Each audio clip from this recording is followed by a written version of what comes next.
एक महात्मा ने तो यहाँ तक कहा कि ईश्वर के रास्ते चलते हो और अनुकूलता आने लग जाए तो ये तो सफलता थोड़ी बहुत हुई, लेकिन अगर प्रतिकूलता आती है तो समझो कि ईश्वर के रास्ते तुम्हारी यात्रा तेज होने वाली है।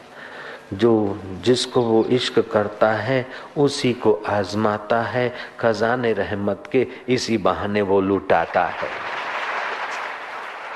जिस साधक भक्त को सताने वाला, तंग करने वाला कोई कुटुंबी मिल जाता है, समझो उसका बड़ा भाग्य है।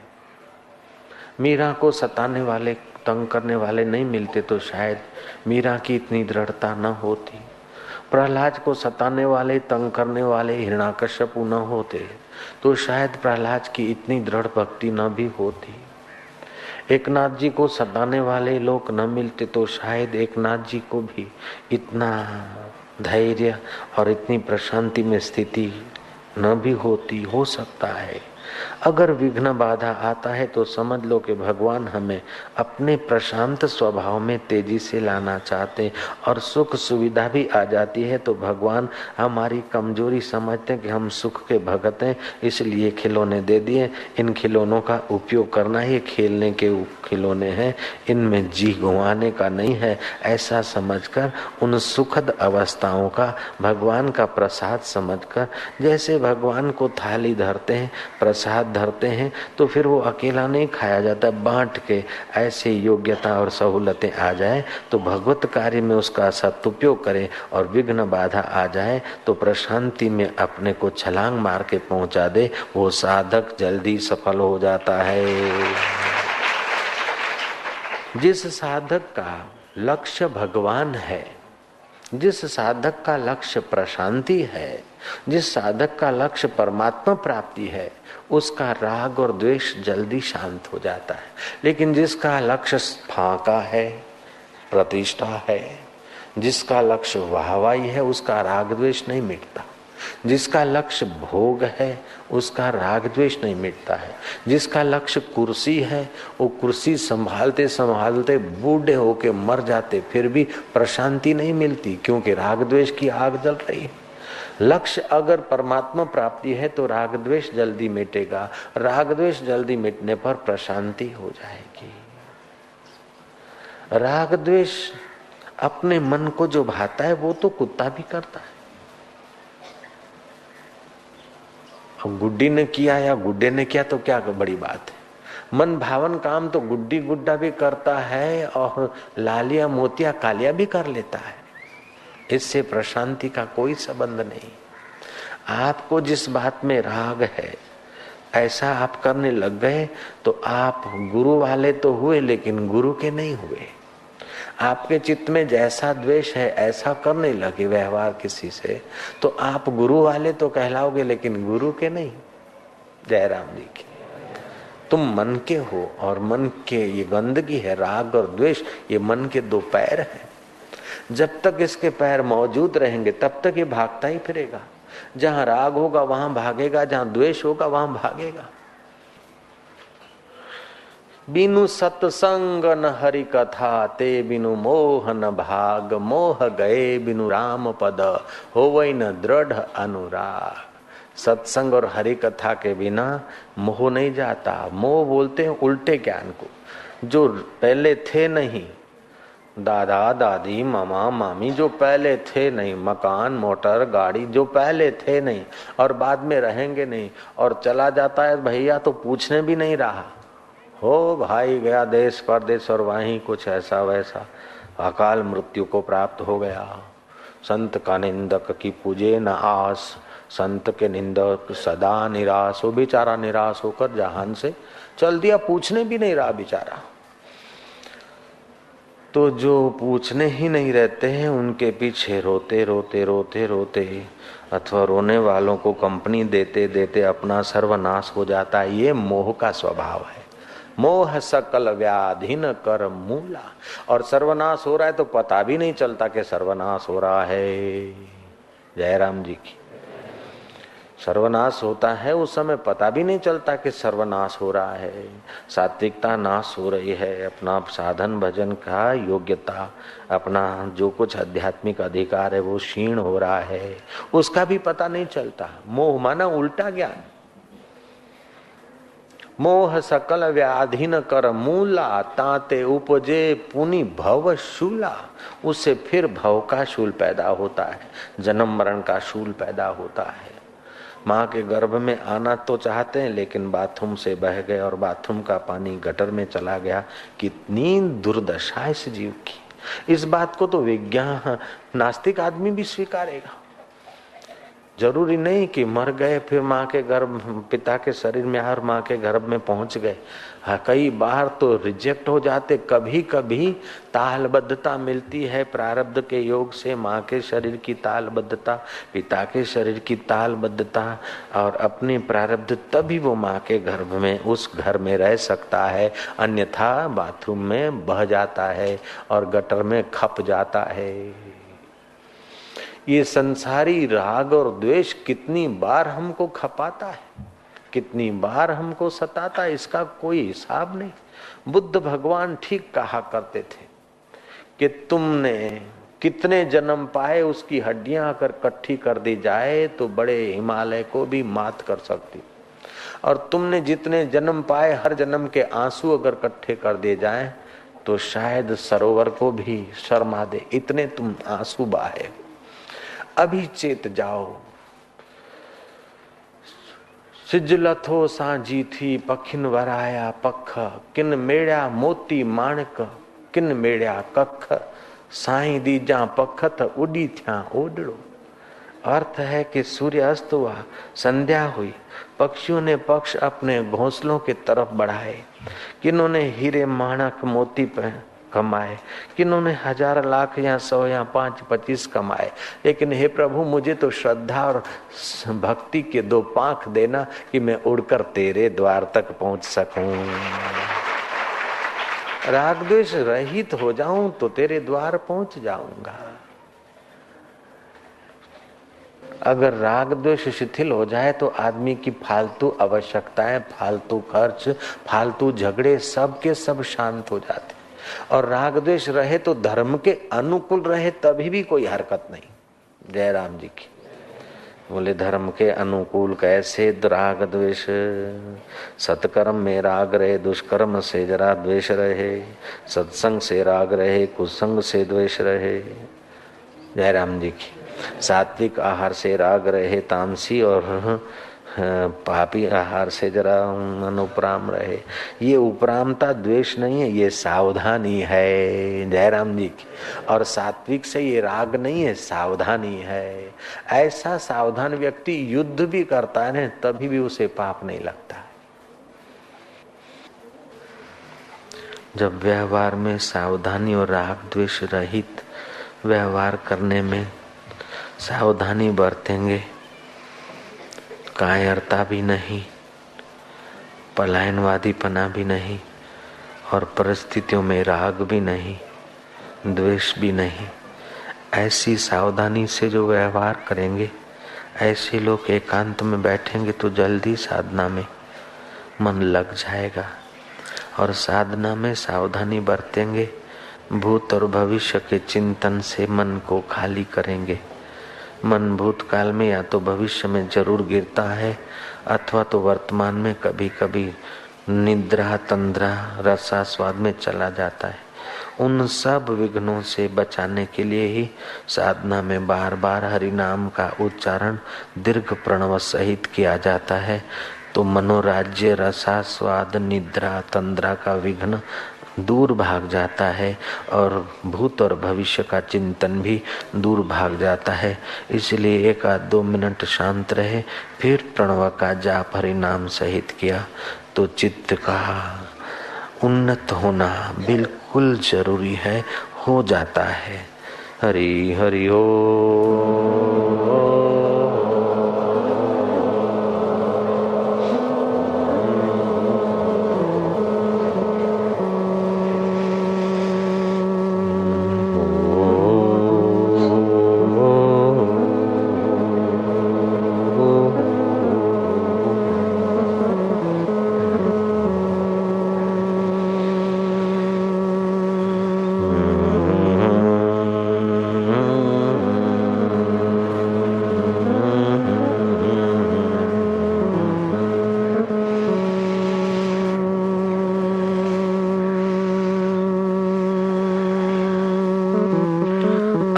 मन को जब तक ऊंचे लक्ष्य का ज्ञान नहीं, तब तक वो अपनी एनर्जी, अपनी शक्ति छोटे छोटे कार्यों में खपाकर खप जाता है।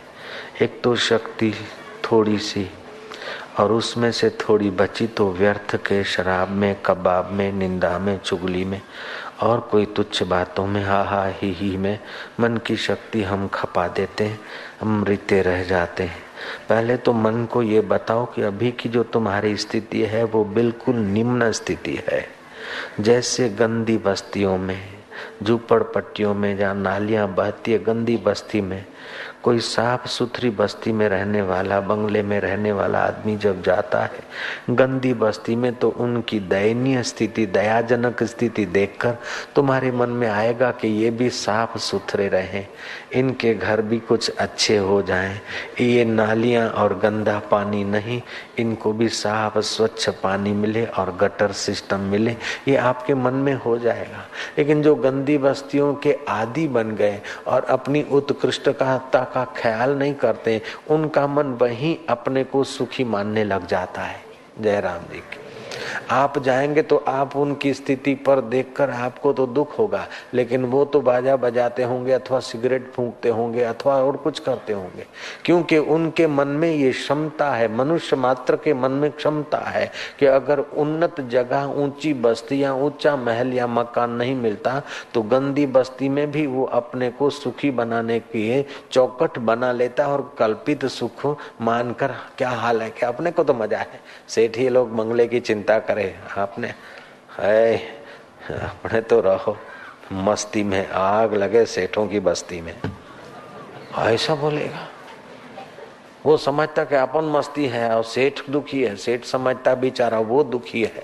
हकीकत में है सेठ भी दुखी है और वो भी दुखी है। वो तो झूपड़पट्टी में अपने को सेट कर दिया और इसने रुपए पैसे और जन्म मरण के चक्कर में सेट कर दिया।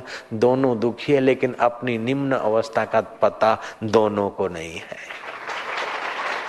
गंदी बस्ती में रहने वाले को पता चल जाए कि ये गंदे नाली गटर स्वास्थ्य के लिए अच्छा नहीं, मैले कपड़े स्वास्थ्य के लिए अच्छे नहीं, गंदा पानी स्वास्थ्य के लिए अच्छा नहीं, गंदी बस्ती विचार और मन को और तन को निम्न करती है। और हम चाहें पुरुषार्थ करें, कोशिश करें और सहयोग देने वालों का सहयोग लेकर हम चाहें तो हम अच्छे उन्नत हो सकते हैं। ये जब तक उनको पता नहीं चलता, अर्थात वर्तमान निम्न अवस्था से उत्तम अवस्था में हम जा सकते हैं, ऐसा जब तक वे दृढ़ता से नहीं मानेंगे तो उन गंदी बस्ती वालों को बेचारों को मकान दिलाए जाते हैं तो वो मकान 2-5 हजार रुपये की गुडविल की लालच से देकर बेचारे फिर वहीं के वहीं पहुंच जाते हैं। खैर वो तो छोटी गलती करते हैं, लेकिन जो अच्छी बस्ती में रहते हैं वो भी हाड़ मास के मकान में ही इस मकान से हटाकर उनको दिव्यता के तरफ ले जाओ तो दिव्यता छोड़कर फिर और किसी गर्भ में घुस जाते और अपनी बस्ती बनाकर सुखी रहने की बेवकूफी सब लोग करते हैं। अपने मन को ये निम्न अवस्था का पता चलना चाहिए कि माता के गर्भ में आना, पिता के शरीर में आना, पिता की गंदी नाली से पसार होना, माँ के शरीर में चढ़ना और कभी मिला गर्भ कभी न मिला, नालियों में बहना, अगर मिल गया तो मासिक धर्म का खून पीते पीते पनपना और फिर जेली में बंधे रहना और मुर्दे की नाई पड़े रहना, सिर नीचे पैर ऊपर, फिर माँ की गंदी योनि से बाहर आना, जेली में फंसा रहना, है गंदा पानी और रक्त में सना रहना, फिर बड़े हों तो सिर कभी पता भी नहीं चलता हो। 2-5-6 महीने के बालक रोते हैं तो माँ को पता भी नहीं चलता क्या पीड़ा है, वो बेचारा रोता रहता है। संत तो यूं कहते हैं, शास्त्र यूं कहते हैं कि बच्चा खूब रोता हो, बार बार उसको कोई पीड़ा हो, वो बच्चा बेचारा बोल नहीं सकता, तो माँ को और कुटुंबियों को चाहिए कि बच्चा रोते रोते जहाँ पैर के तरफ हाथ करता है तो उसके पैर में पीड़ा है, सिर पर उसका हाथ बार बार जाता है तो उस बेचारे न बता सकने वाले बालक को सिर में पीड़ा है, पेट पर हाथ जाता है तो पेट में पीड़ा है, आंखों पे हाथ जाता है तो आंख में पीड़ा है, अगर कमर के तरफ हाथ जाता है तो कमर में पीड़ा है, रो रहा है, छटपटा रहा है, बता नहीं सकता है कितनी लाचारी है।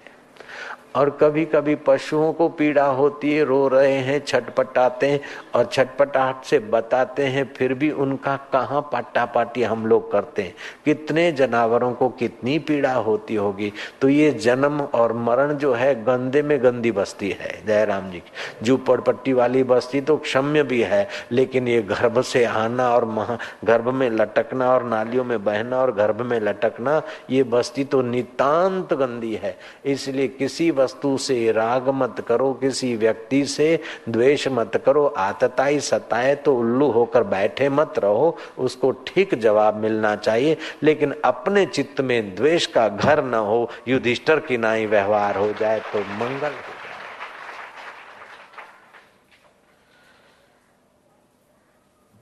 एक बार अगर अपनी निम्न अवस्था का मन को ठीक ज्ञान कराओ तो फिर आपको कोई मिनिस्टर भी बना दे तब भी आपको लगेगा क्या, राष्ट्रपति भी आपको कोई बना दे तो आपको लगेगा कि क्या हो गया, इसमें क्या बड़ी बात है। मिस्टर कुलिज प्रेसिडेंट अमेरिका के थे, बहुत कम बोलते थे, 6 शब्द बोलने पड़े तो 4 में ही निपटा लेते थे। कुलिज बड़ा विचारवान पुरुष रहा होगा। कुछ लोग आए व्हाइट हाउस में, कुलिज घूम रहा था। उन्होंने पूछा, नए लोगों ने, उस समय इतना आतंक नहीं था, इतनी सिक्योरिटी की जरूरत नहीं पड़ती थी। Mister Coolidge is living here, Coolidge यहाँ रहते हैं। कुलिज प्रेसिडेंट है और उन्हीं से हम पूछ रहे हैं, उनको पता नहीं था। कुलिज ने कहा, नहीं, कुलिज यहाँ नहीं रहता, यहाँ कोई नहीं रहता है, सब पसार होते हैं। कुलिज, हम तो सुना राष्ट्रपति कुलिज है। बोले कुलिज यहाँ व्हाइट हाउस में रहता नहीं, पसार होने को आया है, मैं हूँ। रहता कोई नहीं, यहाँ सब जाने वाले ही आते। जैसे राष्ट्रपति भवन में कोई सदा नहीं ठहरता, ऐसे दुनिया रूपी भवन में भी कोई सदा नहीं ठहरता, सब धर्मशाला है, पसार होने को आए। कुलिज को साथियों ने कहा कि अभी ये मयाद पूरी हो गई 4-5 वर्ष की, अभी आपका इतना प्रभाव है कि आप प्रचार करने नहीं भी निकलेंगे, केवल आप दूसरी बार प्रेसिडेंट होना चाहते हैं, बस हमको हरी झंडी दिखाइए, वी विल मैनेज, हम पूरी मैनेज करेंगे और आप आ जाओगे। कुलिज ने कहा, excuse me, I have no time more, मेरे पास ज्यादा टाइम नहीं है। 5 वर्ष 4 वर्ष मैंने राष्ट्रपति पद का अनुभव करा, समय बिगाड़ना है। मैं अब अपना सॉल का, अपने आत्मा के उद्धार का समय इधर खर्चना नहीं चाहता हूं। नहीं रहा राष्ट्रपति, चला गया एकांत के लिए, राष्ट्रपति पद छोड़ दिया, दोबारा आ जाता आराम से।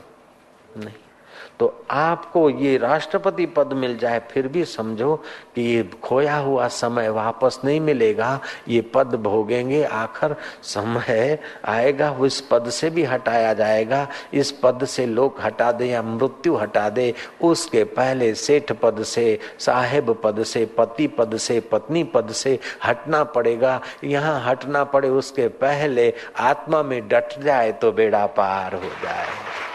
तो ये जो तुम्हारे पद हैं, देह को मैं मानकर, उन पदों की निम्न अवस्था का मन को ठीक से ज्ञान कराओ।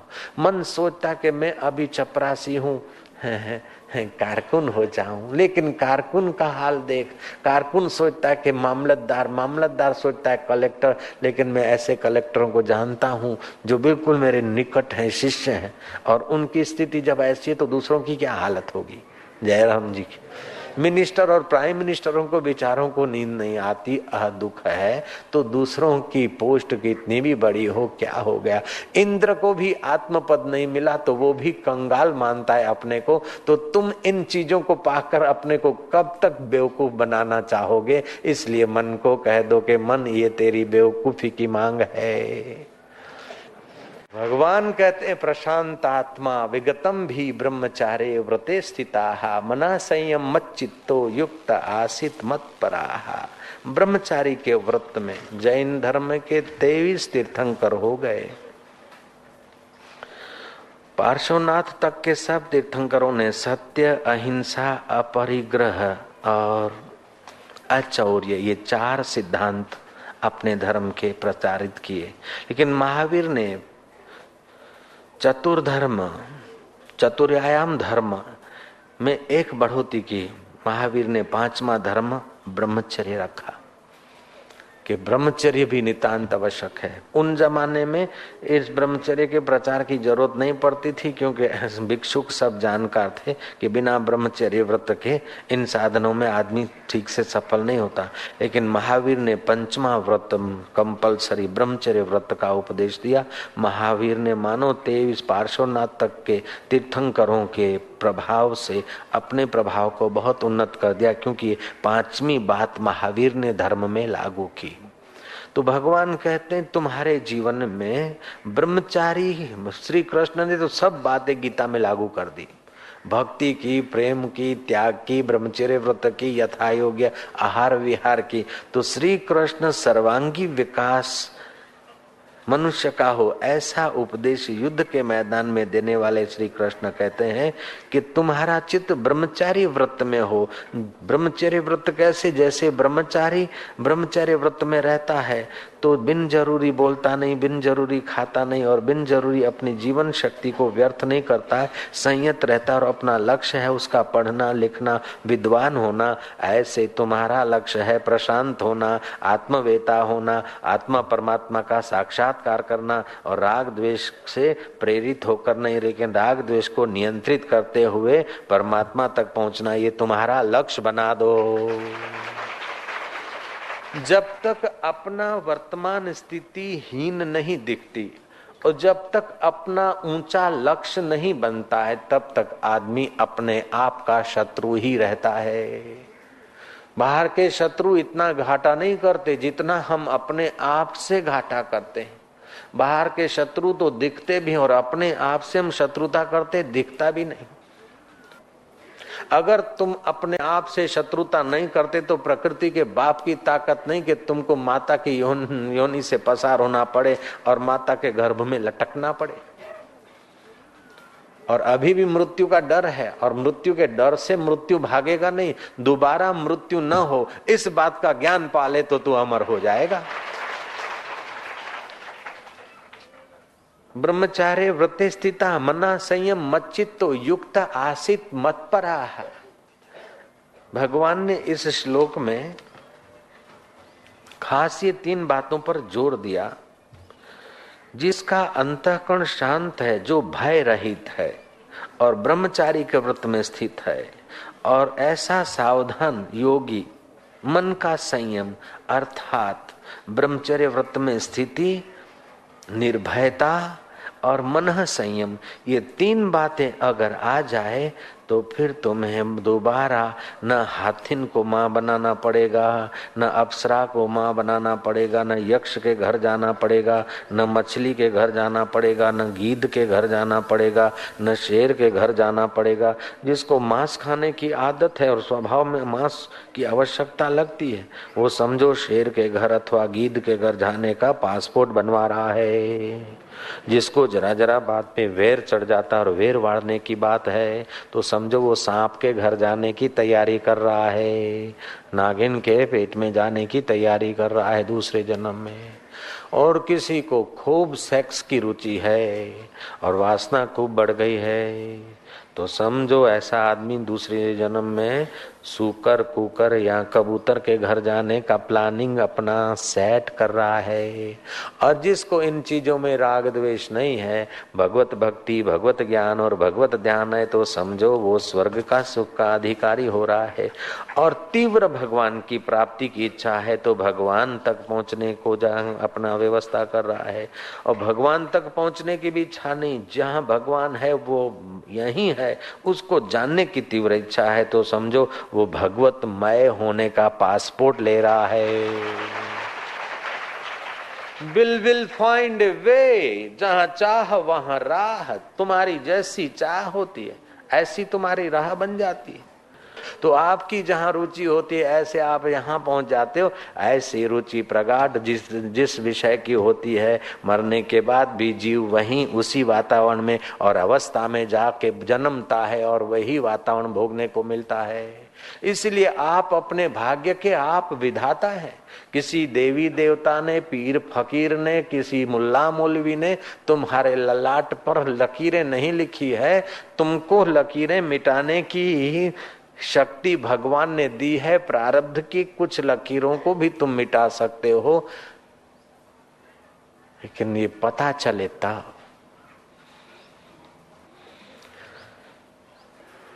तो ऐसी वासना न करो कि मेरी शादी हो जाए, अथवा शादी होगी तो बच्चे जल्दी आ जाए, बच्चे हो गए तो और बच्चा आ जाए, और बच्चे हो गए तो बच्चे बड़े हो जाए, बच्चे शादी कर लें और बच्चों के घर बच्चे हो जाए। इतना होने पर भी जो दादा लोग हैं उनसे पूछो दादा क्या हाल है, अब दादाओं को चेक करो तो फिर तुम्हें दादा होने की वासना मिटाने में आसानी हो जाएगी। न दादा बनने की इच्छा करो, न बाप बनने की इच्छा करो, न दोबारा बेटा बनने की इच्छा करो, न नौकर बनने की इच्छा करो, न सेठ बनने की इच्छा करो। जो बने हो उससे जान छूटे और जैसे है वैसे अपने को जानकर सदा के लिए मुक्त हो जाए। तो जिसको अपना सहज स्वभाव का पता है, ऐसे पुरुष जानते हैं कि मृत्यु देह की जब आने वाली होगी आएगी। भयभीत कितना भी रहेंगे तो अभी मृत्यु आने वाली है तो टलेगी नहीं, और नहीं आने वाली है तो किसी के बाप की भी ताकत नहीं है। तो ऐसे देह के संबंध में वे पुरुष निर्भीक रहते हैं अपने अंतःकरण से। व्यवहार काल में युधिष्ठिर है, भीम है, अर्जुन है, धनुष बाण रखते हैं, सावधान रहते हैं। आतताई कुछ आवेश में कर ले ये ठीक नहीं है, लेकिन भीतर मृत्यु का भय आदमी को कमजोर कर देता है। अपनी मौत नहीं होती ऐसे अपने आत्मा का बार बार चिंतन करे। जब रोग आ जाए, बीमारी आ जाए, શું છે તાવ આવ્યો, તને નથી આવ્યો દીકરા, શરીરને આવ્યો છે, તને તાવ અડી શકે નહીં, અને જો તાવ તને અડે તો તાવના બાપને તાવ થઈ જાય। तो भगवान बोलते हैं कि चित्त लगाने वाला वह योगी मेरे परायण हो जाता है। मेरे परायण होकर बैठे, राग द्वेष के परायण होकर अथवा भूत भविष्य के परायण होकर नहीं, मुझ चैतन्य वर्तमान आत्मा के आनंद परायण होकर बैठे। हरि ओम।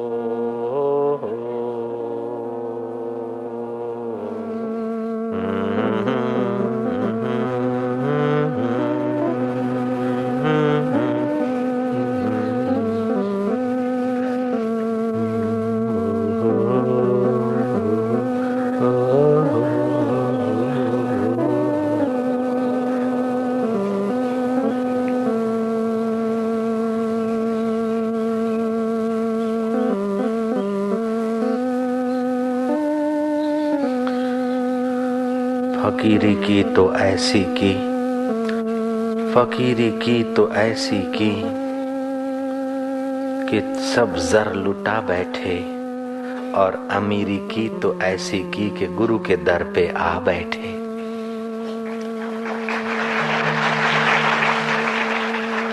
गुरुओं का अनुभव सच्ची अमीरी है, और वासनाओं को लुटाना ही सच्ची फकीरी है। तेरी सूरत के जो आशिक हैं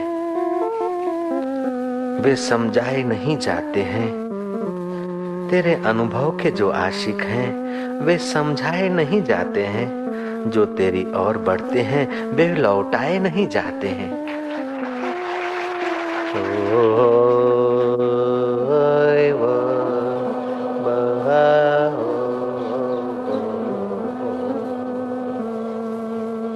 हे तालबे मंजिले तू मंजिल किधर ढूंढता है, ओ तलबदार मंजिल के, ओ तालबे मंजिले तू मंजिल किधर ढूंढता है। धन तेरी मंजिल नहीं, सत्ता तेरी मंजिल नहीं, मिसिस तेरी मंजिल नहीं, और मिस्टर तेरी मंजिल नहीं, पुत्र और पौत्र तेरी मंजिल नहीं, स्वर्ग तेरी मंजिल नहीं, नरक तेरी मंजिल नहीं, और गर्भवास तेरी मंजिल नहीं।